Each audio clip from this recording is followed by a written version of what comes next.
ఈ RRR విషయం ఏంటంటే మేము వాసంకానికి యాక్చువల్గా మాకు సర్వే నెంబర్లు వచ్చింది తెలియదు ఫస్ట్.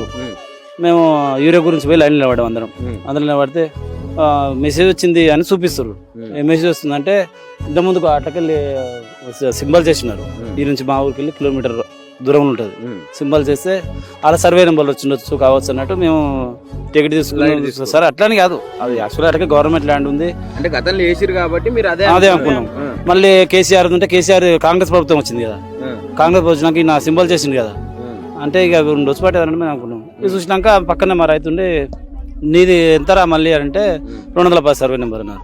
అతలు పక్కన పోదంటే అందరం 20 బస్సులు పక్కన అందరం వెళ్తాం కానీ అట్లా వెళ్ళేవరకల్లా ఒక ఆయన అందులో ఆయనకు అప్పుడే సొమ్ముసిలు కింద వాడి ఏం కాదు కూర నాయన ఏం కాదు ఒకటి పెడుతున్నారు వాళ్ళు వాళ్ళు ఏం కాదు పెట్టిరంటే ఎవరు చూద్దాం తర్వాత ఏం సంగతి అని మళ్ళీ మేము 20 బస్సులకు మళ్ళీ హాస్పిటల్ చూపించినాం.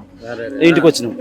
ఇంటికి వచ్చినాక నెక్స్ట్ ఇక అంతా తెలిసిపోయింది. ఇక ఆడవాళ్ళు అంతా రాగాలు తీస్తున్నారు, ఏడుస్తున్నారు. ఇక అది ఉన్న జీవనాధారం 2 ఎకరాలు ఉంటే 3 ఆడపిల్లలు నాకు.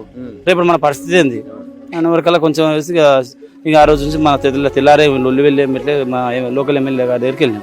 సార్ ఇది పరిస్థితి ఏంటంటే ఎప్పుడు వచ్చిందని సార్ నిన్నే మెసేజ్ వచ్చినాయి, మా సర్వే నెంబర్ అన్నీ వచ్చినాయి సార్ అంటే నాకే తెలియదు ఇప్పుడు ఎట్లా వచ్చింది అది అట్లా ఇప్పుడు మా ఎమ్మెల్యే నాకే తెలియదు అట్టెట్లా వచ్చినాయని అట్టెట్లా వచ్చినా అంటావు సార్. ఇప్పుడు లోకల్ సర్పంచ్ ఉంటేనే ఆయనకి ఇన్ఫర్మేషన్ చూస్తారు. నువ్వు కలకుర్తి కాన్సెన్స్ ఎమ్మెల్యే నిన్ను కాదని మా సర్వే నెంబర్ గలకలే తెలుస్తుంది. నీ పక్కన విలేజ్ నిన్ను మేము అడిగినాం అనే వరకల్లా ఇక కొంచెం సేపు ఇక చెప్పి ఇక సపరేయలే.